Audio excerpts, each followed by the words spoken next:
Happy Homebrew Wednesday, folks. Ryan Patrick Murphy here, not drinking any homebrew. I'm still kind of limited on the homebrew I got, so I got a delivery in the mail, so I wanted to get it recorded to show this off, show everything I got.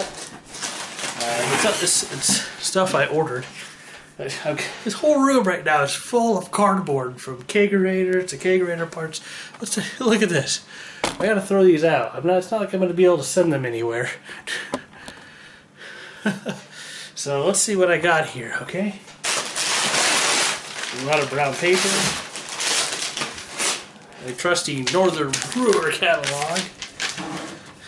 I gotta go really quickly because some of this needs to actually go in the fridge. I got some yeast in here.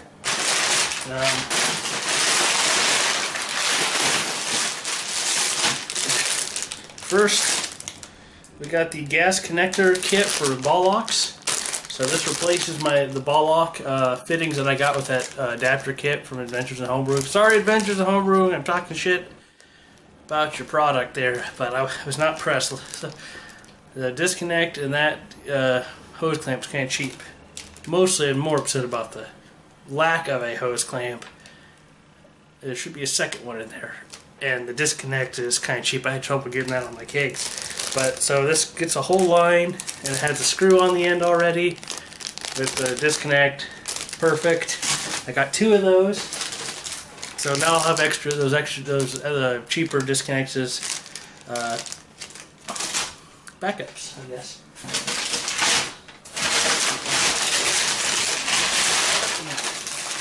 Let's see, we got some. This must be for one of the kits. Oh, the oatmeal cookie brown ale, 3 gallon. Let's see what we got. Yeah, they've even changed up their bags. They used to have nice blue ones that didn't make as much noise. Came with some cinnamon sticks, an ounce of cinnamon sticks. That's kind of neat. Oh, here's something we haven't seen in a while. Hop Union hops from Northern Brewer. Hop Union. UK Bromley Cross. And Styrian Golding. That's all that's in that bag, and the instructions, of course. I'll read these ingredients as I pulled them out of the thing here.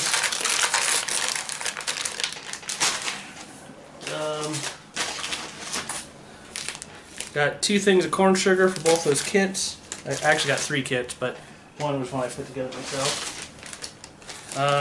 Got some U.S. Northern Brewer hops. Not sure what that's for. Oh, yeah, this is for the Dave's British Bitter recipe that I made before. We got a bag of yeast here. Hopefully the other thing of yeast is in there. Some SO4, which I just got to have spare. Some Nottingham and Windsor. The Nottingham, I believe, is for... Well, honestly, I don't know what the Nottingham is for. Oh, maybe... No, it's not for... Oh, the Nottingham is for the oatmeal cookie brown ale, I think. The Windsor is for the Dave's British Bitter. And like I said, the SO4 is spare. So that needs all to go in the fridge. So I better just put this back in here. I like to have SO4 on hand as well as some USO5, which I have plenty of USO5. We got some crushed Golden Promise malt. I believe this is for the British Bitter. Some flaked oats. This is for the oatmeal cookie brown ale. I think. I seem to not remember a lot. Breeze Caramel 80. You know, I could actually look at the recipe here to tell you.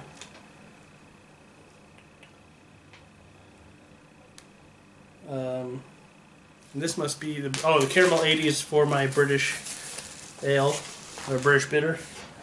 Got 4 pounds of Golden Light. That's for the British Bitter. Excuse me. Or 4 pounds? 4 pounds. Right.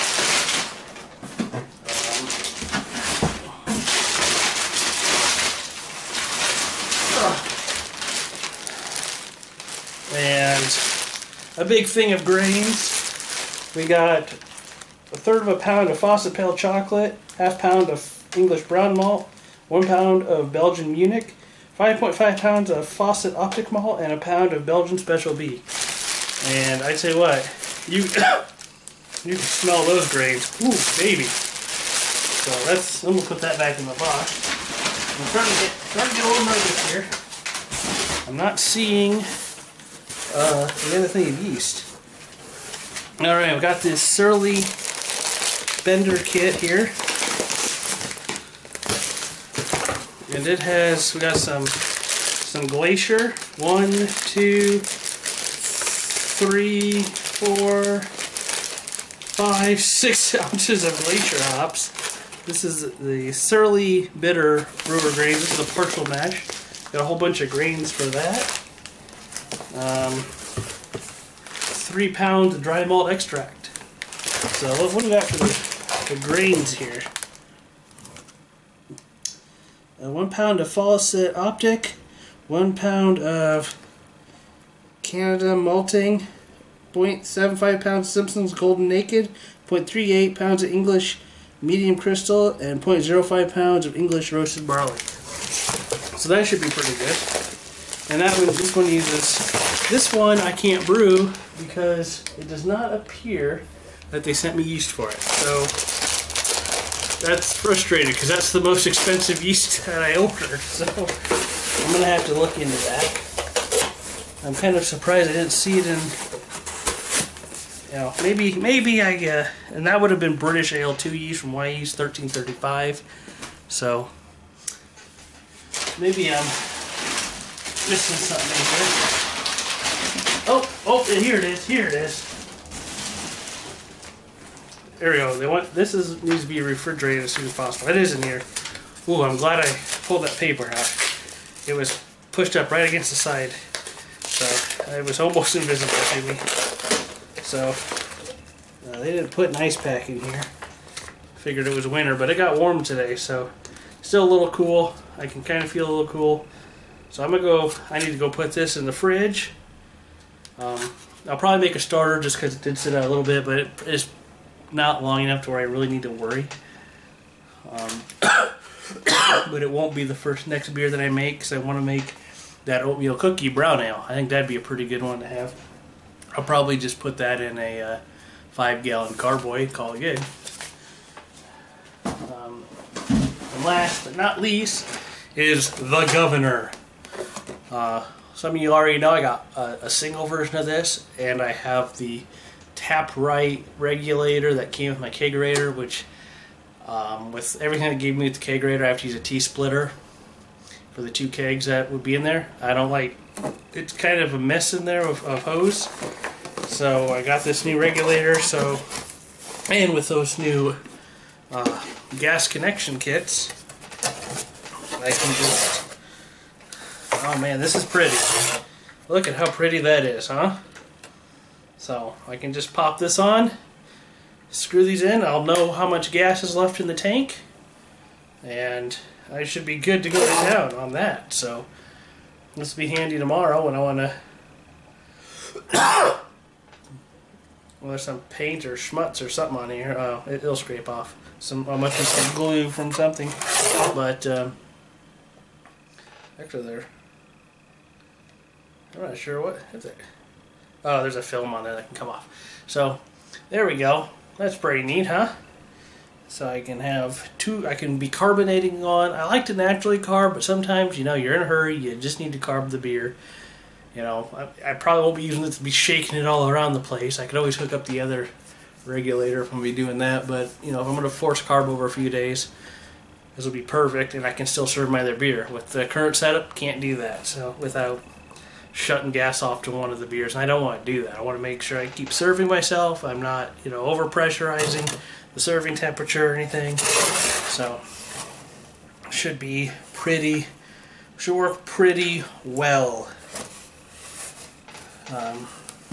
So we'll put that away. Man, I'm glad I was getting nervous about that one. You probably notice I'm a worrywart. I was all day. I was like, oh man, they have this dropped off in front of my door, what if someone takes it? Which the building's, it's completely, pointless for me to worry about it. But it's like I'm crazy. But the building's locked, so there's not really much to worry about. And I'm on top floor and the opposite side of the building, so there's like 4 apartments per, we'll call it a hallway sort of thing, per floor in each hallway. And there's a door that separates the 2 sides. That door's not locked. So, but I'm on the back side where there's no foot traffic except for the person across the hall. And I don't even know if there is a person across the hall. So, and nobody's gonna just go steal a box, and live in the same place, I would hope. So, we got that. I'm really excited. I got a whole bunch of stuff to brew. I think that all grain will be the next one to go. Just so those grains can be used. Oh, they're smelling good though. And I'm keeping things fairly dry around here, so they'll probably last a little bit. The oatmeal cookie brown ale, I believe it was one created by his name Jake Dawson. I think that was his name. He used to work at Northern Brewer. I think now he works at BSG or something like that. He's a marketing guy. He used to be on their brewing TV series at Northern Brewer, so you can check him out there. I think he came up with this recipe. It's pretty good. I think I could just... Well, shit. I mean, I know I need to get that in the fridge pretty quick here, but a few minutes isn't going to hurt. Let's take a look at the instructions on here and learn a little bit about it. So this one, the cinnamon sticks, the bromelain cross, hops. I'd never use those. And the Styrian Goldings. Let's see. So we got 5.5 pounds of faucet. Oh, here we go. You made another brown ale. Let me guess. Goldings, Liberty, Williamette, and a little chocolate malt. Some dark crystal, blah, blah, blah. Get down to something new. Toasted oats, cinnamon, raisiny malt. What of it? Remember when you brewed like a home brewer? Thumb firmly planted on nose when it came to the concept of style? So that's the description for that. And I could have used a liquid yeast for that, but decided to go with Danstar.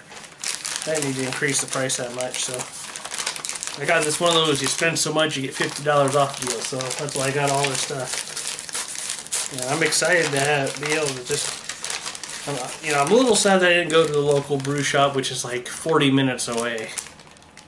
If traffic's it'd be longer if traffic's really bad, but getting the stuff shipped to my door is way too easy. And I know, the brewer's website's always open, except when it doesn't work. So, but the local shop is the one good shop that I go to is pretty good. It's pretty good. So, let's see. There are those flaked oats. I think they separate because there's probably an instruction about baking these on. Put them on a pan and bake them in the oven for like 10 minutes or so. I've had other beers do that, and that's usually why they separate that. Or they already had it in a 1 pound pack, and so they just throw it there because you don't have to crush flaked grains. A lot of good stuff here. I can't wait to brew this, especially the Surly British bitter will be pretty good. Or it's not British bitter, but the Surly bitter should be pretty good. I don't actually remember. I think I've had that one. But I got it because I wanted to do a partial match recipe, and it really makes good beer, so I figured the recipe would be pretty good.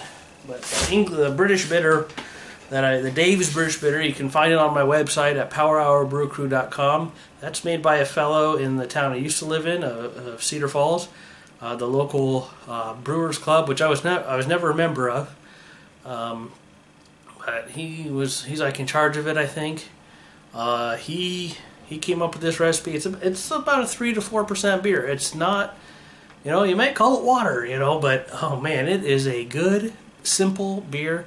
4 pounds of LME, 2 pounds of steeping grain, an ounce of hops that you split between 2 additions, and you could definitely drink a few in a session, but they're good.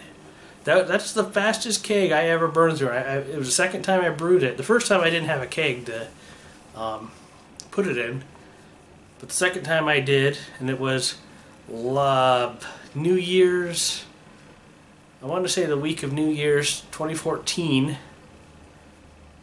Well, I guess New Year's, it was the New Year's Day was 2015, and probably started drinking it at the beginning of that week, and we blew the keg that following weekend. So it was a week. I've never gone through a keg that fast. But got a lot of great beer here to be made. I'm gonna get these hops in the fridge so they can last a little longer. Especially with this Surly Bitter partial mash. I mean, that's a lot. I didn't pay attention. I didn't realize there were that many hops in it. But it's not, I don't think it's a high IBU beer by any means. Let's see, the Glacier hops have, oh, it has Warrior hops too. There's Warrior hops in this. So we got Warrior at 15.7%. Glacier's all 4.9%. 1, 2, 3, 4, 5. I think I've used Glacier before in an actual recipe that I got. But you can't really smell the grains on that. So I know it's been kind of all over the place. I pulled this out and I got different recipes here to talk about at the same time. So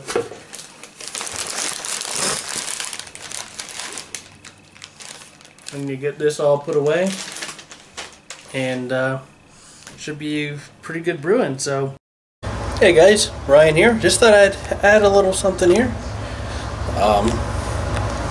Thought I would show you the current beers that are fermenting. So I think you already knew about this one. This is the Rye Pale Ale, brewed on January 10th. Got a nice krausen in there. You can probably see the yeast in here at the bottom. We'll look close enough. So it's in the trub. With the oatmeal cookie brown ale, that was part of the one of the kits that was shipped. Whole grain, 3 gallon. You see, brewed 116. So it's going along.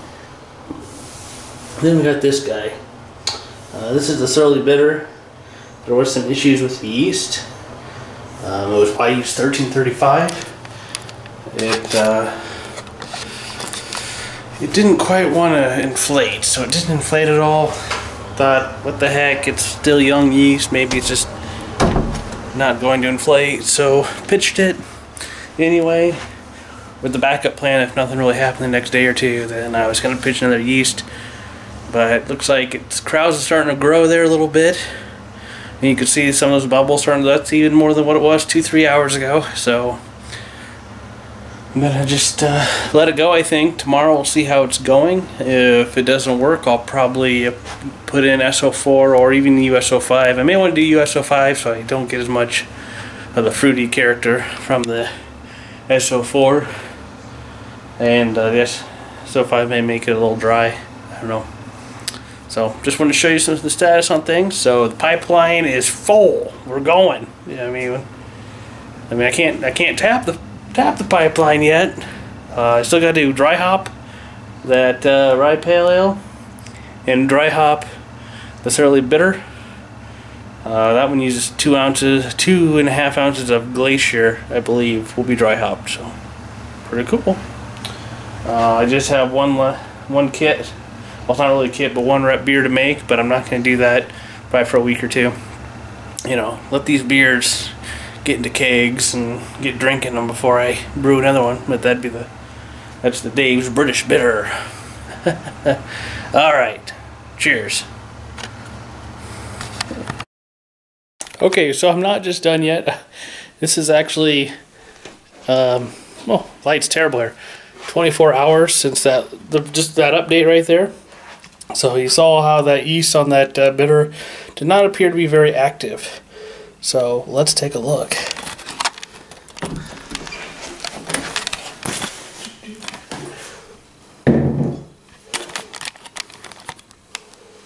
Oh, what do we got? We got something in here. Ooh. It looks like it picked up a little bit. You can see it got some krausen.